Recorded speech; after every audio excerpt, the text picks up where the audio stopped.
morning is Naomi G. Unlayao and Haven Josh Orbase for the Asia Environmental News Network, giving you the updates beyond your screen toward the greens. An internet trend comparing past and present situations has alerted web users about the worsening effects of climate change, particularly in Asia.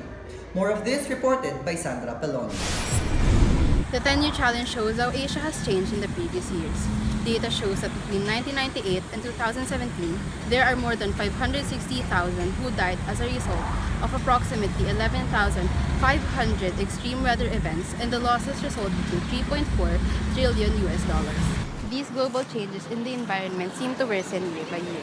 With the continuing effects of global climate change, scientists are getting more certain that the global temperature and greenhouse gases will constantly rise for the next few decades and even continuing for the rest of this century. For updates beyond your screens towards the greens, this is Sandra Pelonia for Asia Environmental News Network. Climate change has affected the planet, and Global Climate Risk Index 2019 emphasized that Asia is the most affected of the said phenomenon. To expound on this, we have Joaquin San Diego reporting. The region that is most vulnerable to climate change is Asia. According to the Global Climate Risk Index 2019, it stated that natural calamities such as intense rains and severe floods will heavily affect India and its neighboring countries.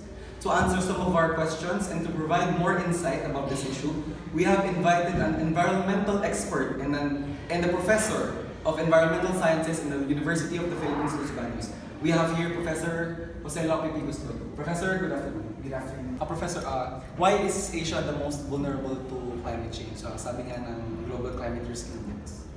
We can trace Asia's vulnerability to climate change and rise of global temperatures to its sheer geography. If we look closely, ay yung mga cities in mega cities sa Asia tulad ng Tokyo, Jakarta, Shanghai, they are among lying in low vicinities areas. At yung mga low vicinities areas na to, sila yung mga most at risk sa rising sea levels at sa mga storms na nanggagaling mula sa oceans natin. With all of this said, ano pa yung mga pwede natin gawin para ma-counter yung climate change? And sa tingin niyo po, ano pa yung mga pwedeng gawin ng heavily affected Asian countries about this issue? That is actually a good question. Individually, napakarami natin pwede gawin para matulungan yung region natin. Sa mga simpleng bagay na lang sa pagtatapon ng tamang basura, paggagamit ng mga renewable materials tulad ng mga instead of using plastic straws, metal straws. And speaking for other countries, gumagawa naman yung mga Asian countries ng paraan para mabawasan yung effects ng climate change and global warming. Today, China and India, they remain as the largest and third largest contributor of greenhouse gases. But they are planning to go green in their economies. India, by year 2022, they are planning to use renewable sources for their electricity. And China naman, they have become global players sa paggamit ng mga solar and wind energies. Tingin ko naman, it's not too late for us. Tayo, Asia, and as the whole world, napakadami pa natin pwede gawin para iligtas itong mundo natin. And I think magagawa naman natin yun. Thank you for that, Professor Custodio. This is Joaquin San Diego, delivering updates beyond your screens toward the news. Asia Environmental News Network. The Intergovernmental Panel on Climate Change has identified major problems that Southeast Asian countries might face in the next decade. Our news correspondent Ira Ganal has the news.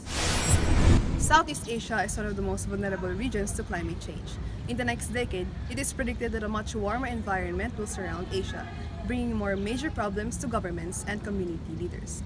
And as expected by the Intergovernmental Panel on Climate Change, more extreme weather, severe flooding, subsidence, typhoons, drought, fire, dust, and sandstorms have affected communities throughout Asia, leading to mass migration, social unrest, and increased poverty.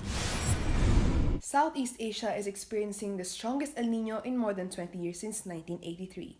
The effects of this El Niño can be seen in some of Southeast Asia's biggest rice producers like Vietnam, Philippines, and Thailand. These countries suffer rice shortages and increased prices due to the El Niño and the drying up of Mekong River, which is the longest river in Southeast Asia. Giving you updates beyond your screens toward the greens. This has been Ira Ganal for Asia Environmental News Network. Most countries in the region today will be experiencing extreme weather temperature with only 7% chance of rain showers. What else do we have for today, Kathleen? Summer is here. Taking a look at the forecast today in the Philippines, Metro Manila will be experiencing a smooth but hot day with 27 to 37 degrees Celsius of heat factor. The hottest part of the day will be felt at noon until 4 in the afternoon.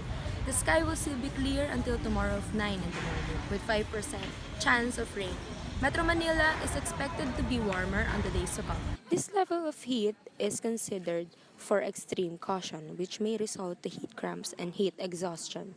So don't forget to always bring water with you. For those who are having a summer getaway in Boracay, the temperature will rise up to 32 degrees Celsius in the afternoon, and just before 12 at noon, there is a 7% chance of rain showers.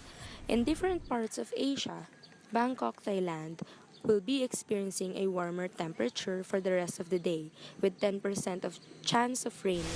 And in New Delhi, a hot temperature of 41 degrees Celsius will be felt, which calls for an extreme caution. And the highly polluted and unhealthy air India's capital city had been experiencing since the early 2019 will still add up to the heat factor that the people will experience in the coming days. Thank you so much for that weather report, Kathleen. And that's it for today. Once again, this is Naomi Unlayao. And Haven Josh Orbase, reminding you all that collective action to combat climate change is much expected of us right now. Tune in next time here on the network where we give you the fast And reliable updates beyond your screens toward the greens. only here on The Asia Environmental News